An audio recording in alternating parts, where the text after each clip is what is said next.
Hi friends, welcome to Kinthada's kitchen.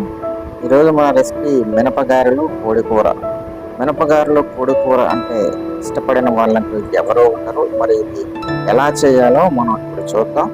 ముందుగా ఒక గంటన్నర సేపు నానబెట్టినటువంటి మినపప్పును తీసుకొని గ్రైండర్లో వేసుకొని మనం రుబ్బుకోవాలి. రుబ్బు మెత్తగా వచ్చేంత వరకు బాగా రుబ్బుకోవాలి. గ్రైండర్లో పప్పును వేసి మూత పెట్టి రుబ్బుతూ ఉండగా ఈలోగా మనం చికెన్ కూర కోసం గ్రేవీ కొరకు మనం కొంత రెడీ చేసుకోవాలి. కాబట్టి ఉల్లిపాయలు, టమాటాలు, దోసపప్పు, ధనియాలు, అలాగే అల్లం వెల్లుల్లి పేస్టు, జీలకర్ర పొడి, మసాలా పొడి అన్నీ వేసి మిక్సీ చేసి ఆ పేస్ట్ని మనం పక్కన పెట్టుకోవాలి. ఈలోగా గారెలకు తయారైంది. సరే, ఎంత మెత్తగా స్మూత్గా వచ్చిందో. ఇలా ఉంటే గారెలు చాలా బాగుంటాయి. అదంతటిని రుబ్బంతటిని ఒక పాత్రలో తీసుకొని అందులో మనం ఉల్లిపాయలు కట్ చేసుకొని అందులో వేసుకోవాలి. అలాగే కొత్తిమీర, కరివేపాకును కూడా తురుముకొని అందులో వేసుకొని తగినంత ఉప్పును వేసుకొని ఉల్లిపాయలు అవన్నీ కూడా రుబ్బులో బాగా కలిసేటట్టుగా కలుపుకోవాలి. చాలా టేస్ట్గా ఉంటాయి గారెలు.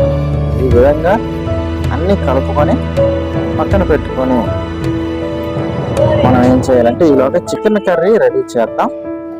ముందుగా ఒక పాన్ తీసుకొని అందులో ఆయిల్ వేసుకొని ఉల్లిపాయలు, పచ్చిమిరపకాయలు వేసుకొని వేపుకోవాలి, ఫ్రై చేసుకోవాలి. అవి వేగిన తర్వాత ఉల్లిపాయలు కొద్దిగా రంగుగా వేగిన తర్వాత మనం గ్రేవీ కోసం మిక్స్ చేసినటువంటి ఆ పేస్ట్ని అందులో వేసుకొని నూనెలో బాగా ఉడికించాలి. ఈ విధంగా నూనెలో బాగా ఉడుకుతూ ఉండగా గ్రేవీ అప్పుడు మనం చికెన్ ముక్కల్ని కడిగి అందులో వేసుకోవాలి.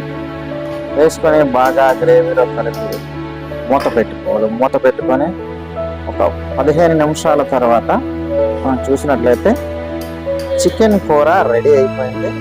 ఇప్పుడు మనం కారం వేసుకోవాలి. అందులోనే తగినంత కారం వేసుకొని ఉప్పు వేసుకోవాలి.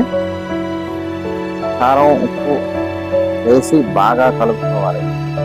బాగా కలుపుకొని కొద్దిగా ముక్కలకి మసాలా బాగా పట్టేటట్టుగా కలుపుకున్న తర్వాత కొద్దిగా నీరు వేసుకొని మరొక 15 నిమిషాల పాటు ఉడికించాలి. ఇప్పుడు చూడండి, చికెన్ కర్రీ రెడీ అయిపోయింది. ఈ విధంగా మనం గారెలతో తినడానికి వీలుగా ఉంటుంది. ఈలోగా మనం మరొక కళాయి తీసుకొని అందులో నూనె వేసి బాగా మరిగిన తర్వాత మనం గారెల కొరకు రుబ్బుకున్నటువంటి పిండి ఉంది కదా, అది మనం గారెలు ఈ విధంగా వేసుకోవాలి. వేస్తున్నారుగా నూనె బాగా వేడెక్కినట్లయితే గారెలు త్వరగా వేగుతాయి.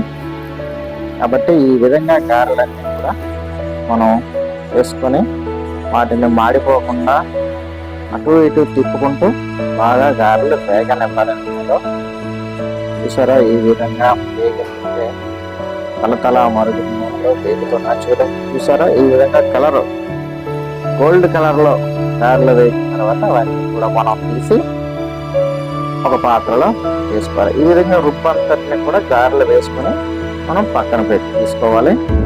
ఇప్పుడు గారెలు రెడీ. చూసారా కలర్ఫుల్గా ఎంత బాగున్నాయో. గోల్డ్ కలర్లో ప్రతి గారె కూడా చూస్తుంటే నోరు ఊరిపోతుంది. ఇప్పుడు చికెన్ కూర కూడా మనం పట్టించుకొని రెండింటిని తింటే చాలా టేస్ట్గా ఉంటుంది. గారెలు కూడా చాలా బాగున్నాయి. చూడండి, గారెలు విరిపి చూస్తే ఎంత బాగున్నాయో. స్మూత్గా, ఆయిలీగా కాకుండా డ్రైగా ఎంత బాగున్నాయో. ఫ్రెండ్స్, ఈ వీడియో నచ్చితే లైక్ చేయండి.